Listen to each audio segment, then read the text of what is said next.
As midnight settled over the old house, Sarah and Mark worked tirelessly, stripping the paint from the floorboards. The air was thick with dust and the smell of varnish, but they pressed on, eager to breathe new life into their dream home. Suddenly, a soft whisper floated through the air, barely audible. Mark paused, glancing at Sarah, who had gone pale. "Did you hear that?" he asked, his voice trembling. She nodded, eyes wide. They exchanged nervous chuckles, attributing it to fatigue, but the whispers grew louder as they continued. Each time they scraped the floor, a soft, mournful voice seemed to echo back at them. It was a woman's voice, low and sorrowful. "Help, me," it pleaded. Mark tried to laugh it off, but Sarah felt a chill creeping up her spine. Ignoring her instincts, she bent down, placing her ear against the wood. The whispering intensified, now sounding frantic. In a moment of panic, Mark grabbed her arm, pulling her back just as the floorboard splintered beneath her weight. From the gap, a hand emerged, cold and skeletal. They stumbled back, realization hitting them like a cold wave. The house was crying for help, but it was too late.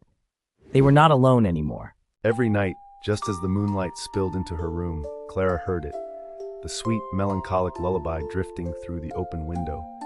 It beckoned her with a haunting melody, soothing yet eerie, pulling her toward the depths of the night. At first, she believed it was her imagination, the whimsical echoes of childhood. Yet, as the days wore on, the song grew stronger, its allure undeniable. Clara would sit by the window, eyes wide, entranced by the undulating notes gliding through the air. One fateful evening, unable to resist, she slipped from her bed and followed the sound. The streets were silent, a thick fog enveloping her as she wandered. The song wrapped around her like a shroud, leading her deeper into the darkness. The world around her grew cold, shadows stretched long, whispering secrets she couldn't comprehend. Finally, she arrived at an ancient, twisted tree, its gnarled branches reaching out like skeletal fingers. The lullaby crescendoed, and Clara felt a chill race down her spine. In the tree's hollow, she glimpsed a figure, pale and vacant-eyed, grinning wide. As the last note faded, Clara vanished, leaving only the soft echo of a lullaby behind, now sung by the shadows, waiting for the next curious child. As the clock struck midnight, Sarah awoke to a familiar voice whispering her name. "Sarah, it's me. I've come home," it called softly from the darkened corner of her room. Heart racing, she squinted into the dim light, her mind racing with the possibilities.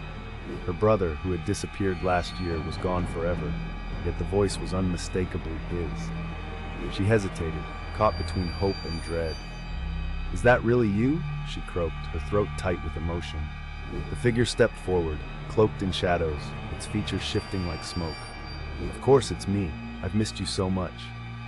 As Sarah rose from her bed, the figure morphed, its eyes glinting with an unnatural hunger. Memories flooded her mind, but something felt off.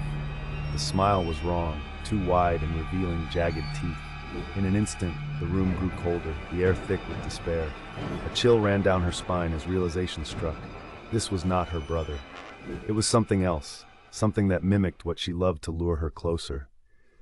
Just as she turned to flee, the darkness stretched, ensnaring her in its grasp. The last thing she heard was laughter, echoing like her brother's, but twisted and cruel, as the shadows pulled her under, claiming yet another soul. Thanks for watching. Don't forget to like and subscribe.